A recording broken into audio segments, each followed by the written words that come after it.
Good morning, everybody. Today we will discuss about the history of radio in India. Hope you have read all the materials which I have shared through the Moodle platform. So that would help you to actually to get a background knowledge about radio. So in this particular session just deals with history of radio in India, how radio actually originated or originated in India. So radio is an attractive medium among the various mass communication media because of its special characteristics. So it has the potential to reach anywhere. So that is one of the main characteristics of radio. And it is a medium of sound and voice. And there is a link between the speaker and the listener. It's like, when you listen to the radio, you feel like, you are just listening to, that person, or the radio presenter is talking to you. It's kind of, personal relationship actually develops, when you listen to this medium. And another thing, that's why I said it is kind of an intimate medium. And it's a mobile medium. You can carry it anywhere. You have it in your mobile phones, you have it in your cars. So it is easy, it's a mobile phone. And it is a very quick and inexpensive medium. It is very cheap. In the case of advertisers and also for the general public, it is a very inexpensive medium. It's very cheap medium. So we will just move on to the history of radio. Okay. So what is radio? So this is just a definition about radio. Okay, you don't have to by heart it. Okay, this is just just a definition. Okay. A radio is a medium for communication. It transmits messages via radio waves. It is a communication system based on broadcasting electromagnetic waves. Okay, too much of technical terms. Okay, no need to worry. So you can just write radio is a medium for communication, and it uses radio waves. It transmits messages with the help of radio waves. Okay, and the beginning. So how radio actually started in India. Okay, so regular radio services in India began in 1920s. The Times of India, in collaboration with Post and Telegraph departments, broadcast a special program from its Bombay office. This was at the request of Sir Lloyd, the governor, who listened to the program in Pune. So you can say that, okay, this is just the humble beginning of radio in India. So then there is something called the radio clubs. Okay, so that is actually triggered the development of radio in India. There was like something called radio clubs in the beginning. Okay, so the people who actually enjoyed radio, they kind of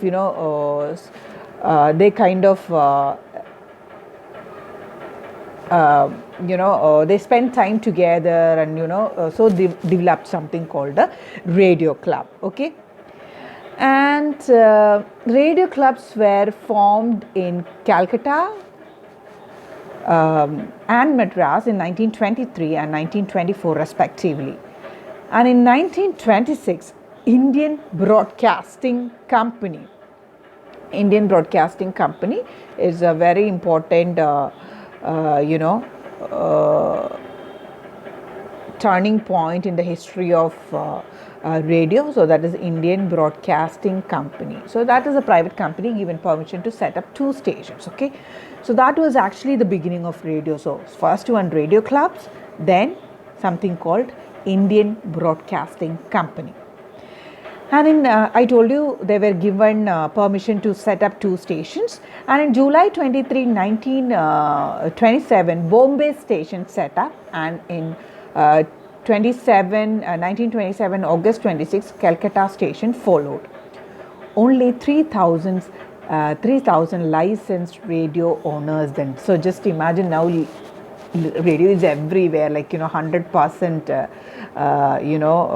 so everybody has access to radio. It's a ubiquitous medium, you can say. But that time only you had to have a license to listen to the radio. Okay. So again, next important point is IBC, that is Indian Broadcasting Company, liquidated and formed IBS. IBS is Indian Broadcasting Service. Okay. And in April 1930, government took over its Bombay station and formed the Indian State Broadcasting Service.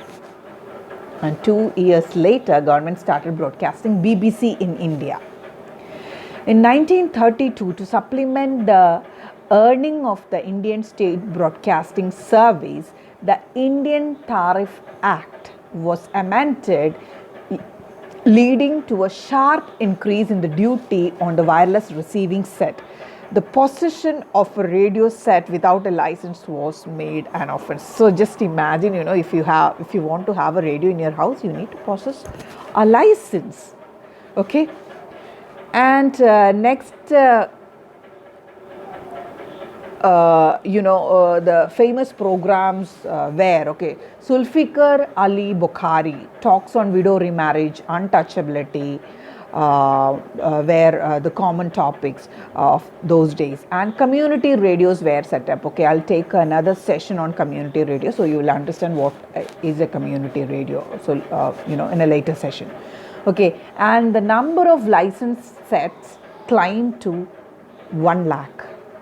Then German broadcaster Dr. Faruqi beamed his shortwave newscast directly into India. That means Indian readily listened to his anti-Britain talks. Then the next important thing is, in March 1935, Office of Controller of Broadcasting created under the Department of Industries and Labor of the government. So earlier, now the radio is under the Ministry of Information and Broadcasting, but that time it was under Ministry of Labor. Okay. And another important personality in the history of radio is Mr. Lionel Fielding, and he assumed the charge as the first controller of broadcasting. And Delhi station was opened in 1936 January, and the ISBS was renamed into All India Radio on 8th June 1936. And in 1937, AIR was transferred from the Ministry of Labor and Industries to the Department of Communications.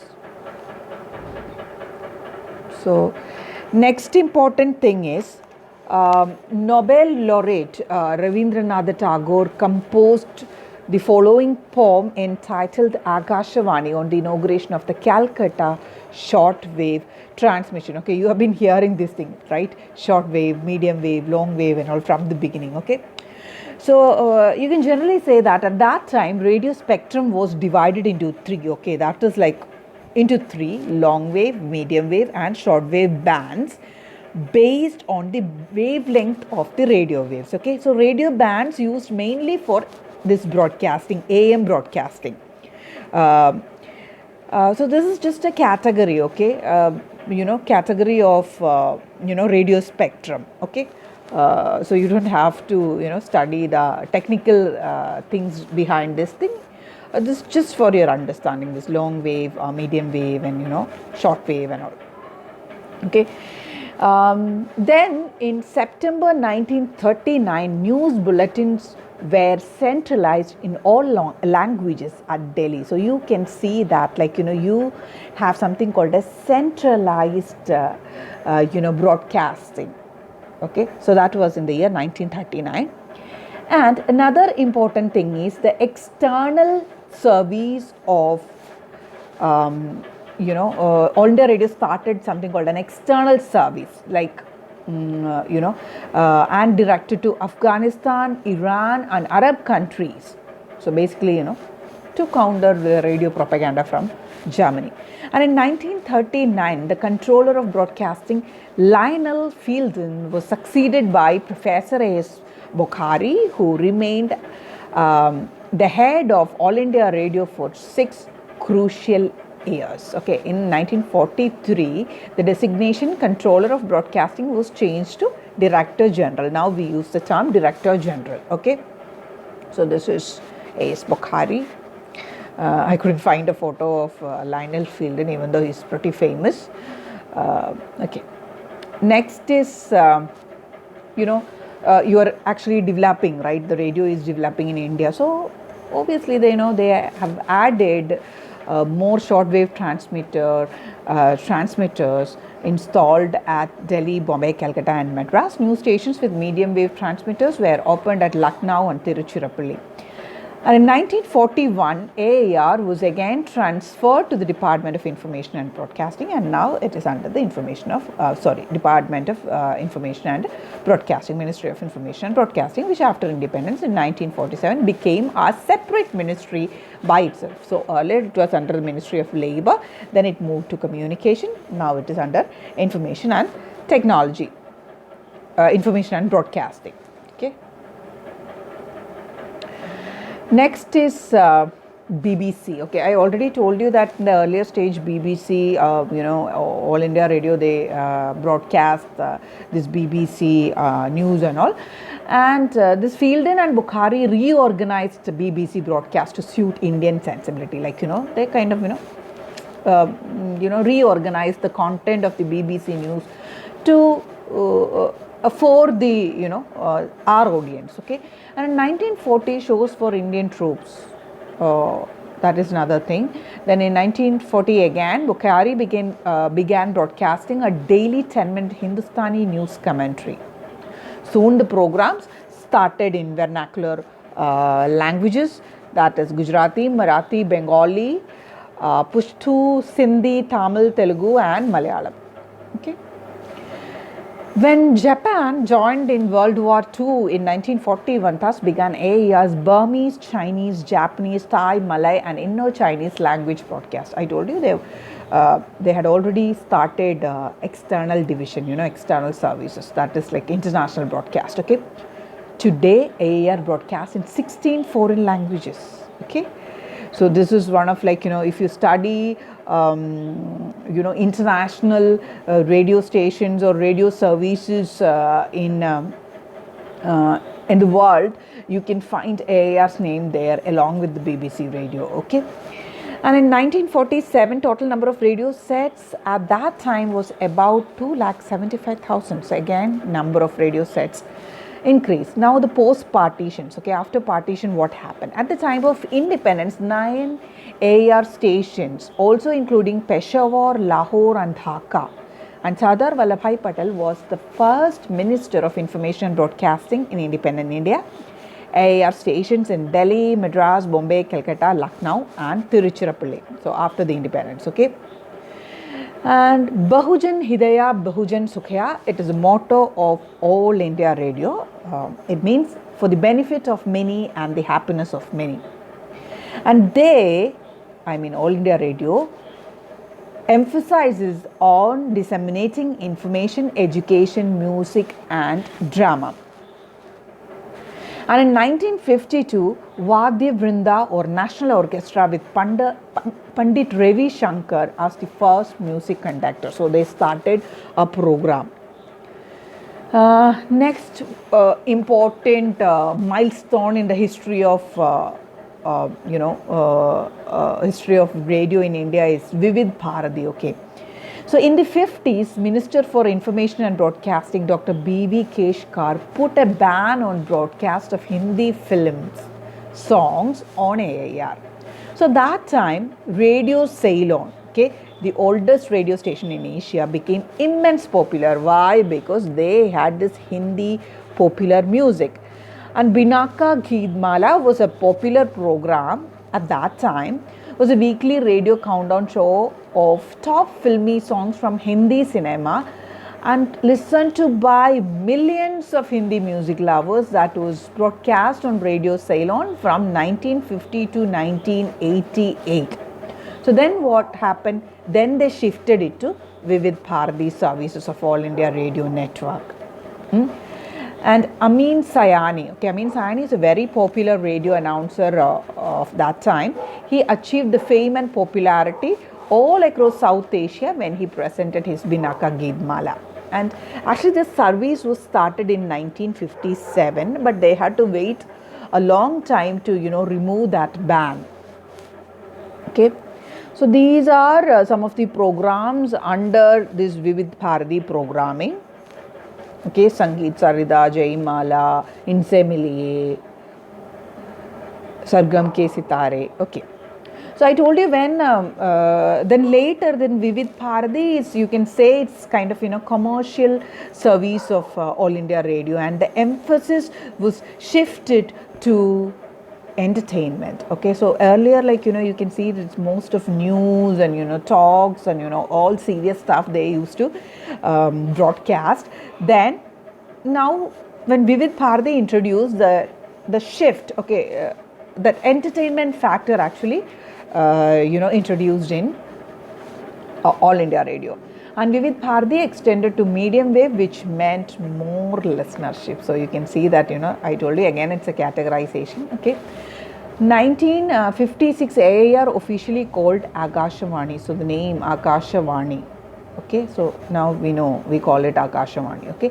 And 1959 satellite television introduced, which later separated to form Doordarshan. Okay. So television was introduced at that time. Then it became separate bodies. Okay. And 1957, you can see rural radio forums. That is another important, milestone in the history of radio. And arrival of transistor, low cost and mobile thing. Transistors, like, very small transistors, they are mobile. So everybody started buying this, radio. And in 1964, Indira Gandhi became the Minister of INB, Information and Broadcasting. Another important, milestone in the history of radio is Chanda Committee. Okay, Chanda Committee, headed by A.K. Chanda, former Controller and Auditor General of India. So what did they do? Okay, so they converted AIR into a corporation run by board of directors like BBC. So that was a suggestion by Chanda Committee. Then they suggested that they need to separate radio from TV. Okay, and they wanted to commercialize Vividh Bharati so that it earns revenue. They never thought of revenue at that time. So if you commercialize this thing, so that will actually help to earn more money. Okay, so that was the recommendations by Chanda Committee. Okay, so based on that recommendation, what happened in 1967, Vividh Bharati was commercialized, AIR and Doordarshan were separated, and something called Prasar Bharati Act came into existence. Okay, so next is Prasar Bharati Act. So Prasar Bharati, we've heard about Prasar Bharati. Okay, Prasar Bharati bill. So first, the bill was passed by the government in 1990, but subsequent governments didn't finalize it. So they had problem with finalizing the bill and all. So Act implemented only in 1997. Okay, they started in 1990, but only it implemented only in 1997. Broadcasting Corporation of India with two distinct body, that is Akashavani and Doordarshan. So that is Prasar Bharati. So Prasar Bharati is Broadcasting Corporation of India with two distinct bodies, that is Akashavani and Doordarshan. Akashavani is All India Radio and Doordarshan is our TV. And so it functioned as a corporate with a board of directors headed by a chairman. Director generals for both DD and AIR. So you can find two different director generals for DD, that is Doordarshan, and All India Radio. Members of the Ministry of Information and Broadcasting are also part of this board. Okay. And functions. Okay. So what are the functions of Prasar Bharati? Okay. So It shall be the primary duty of the corporation to organize and conduct public broadcasting services to inform, educate, and entertain the public, and to ensure a balanced development of broadcasting on radio and television. Okay. So again, inform, educate, and entertain. So that is the basic function of a mass media. Okay. So Prasar Bharati's Act. Okay. So the first important point is free and objective broadcast.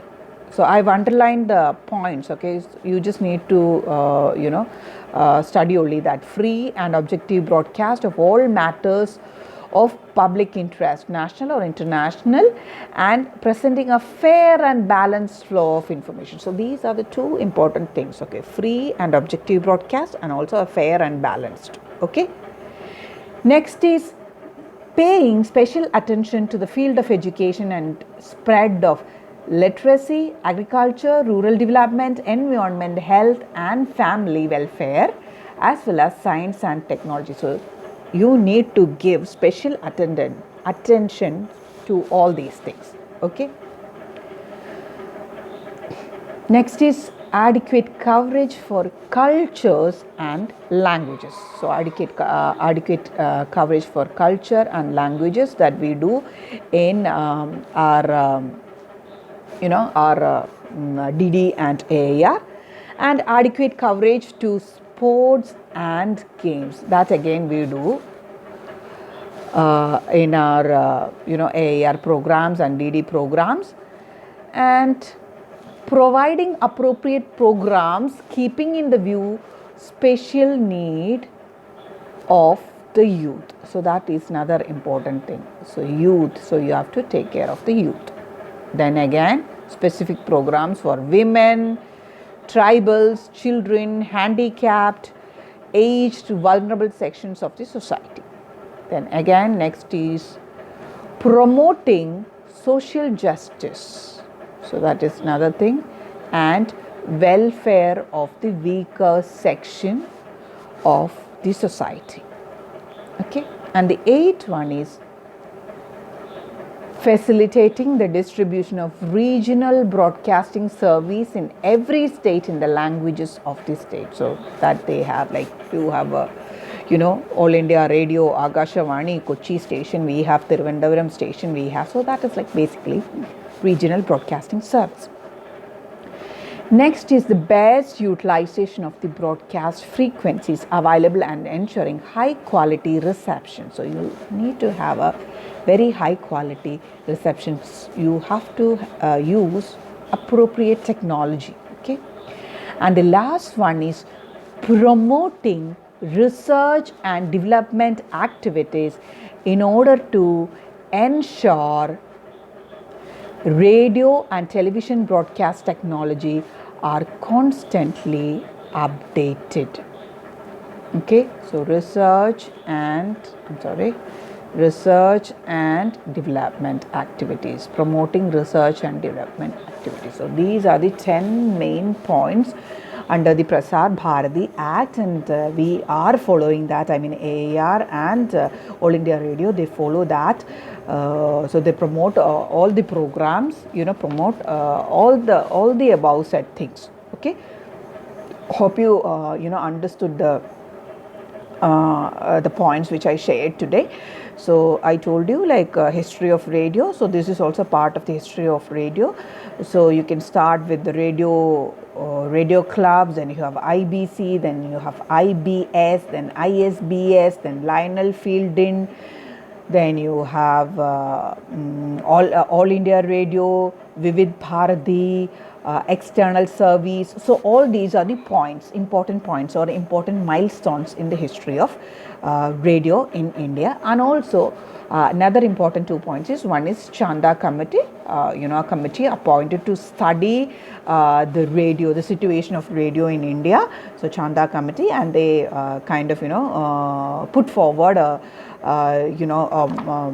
many suggestions, and 3 of the suggestions actually got converted to converted and Prasar Bharati implemented. So these are the things I covered today. So in the next session we'll have the FM wave in India. Okay, so thank you so much.